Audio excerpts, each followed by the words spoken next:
வார விடுமுறை என்பதால் திருப்பதி ஏழுமலையான் கோயிலில் சுவாமி தரிசனம் செய்ய பக்தர்கள் குவிந்ததால் இலவச தரிசனத்திற்காக 24 மணி நேரத்திற்கும் மேலாக காத்திருக்கும் நிலை ஏற்பட்டிருக்கிறது. இது பற்றி விரிவான தகவலை தர காத்திருக்கிறார் செய்தியாளர் ஜெயக்குமார். 24 மணி நேரத்திற்கும் மேலாக பக்தர்கள் காத்திருந்து தரிசனம் செய்து வருகின்றனர். அவர்களுக்காக தேவஸ்தான நிர்வாகம் சார்பாக என்னென்ன ஏற்பாடுகள் செய்யப்பட்டிருக்கு?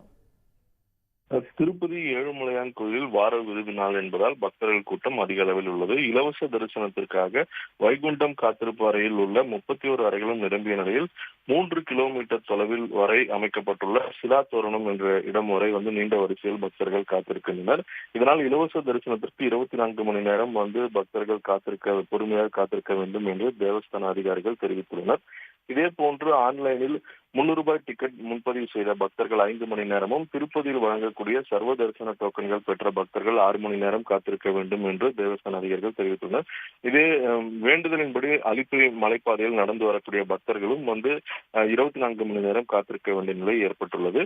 பக்தர்களுக்காக தரிகொண்ட வெங்கமாம்பா அன்னப்பிரசாத கூடத்தில் காலை 7 மணி முதல் நள்ளிரவு 11 மணி வரை தொடர்ந்து அன்னப்பிரசாதம் வழங்க ஏற்பாடு செய்யப்பட்டிருப்பதாகவும், வரிசையில் உள்ள பக்தர்களுக்கு 2 மணி நேரத்திற்கு ஒரு முறை அன்னப்பிரசாதங்கள், காஃபி, பால் உள்ளிட்டவை வழங்க ஏற்பாடு செய்யப்பட்டிருப்பதாக அதிகாரிகள் தெரிவித்தனர்.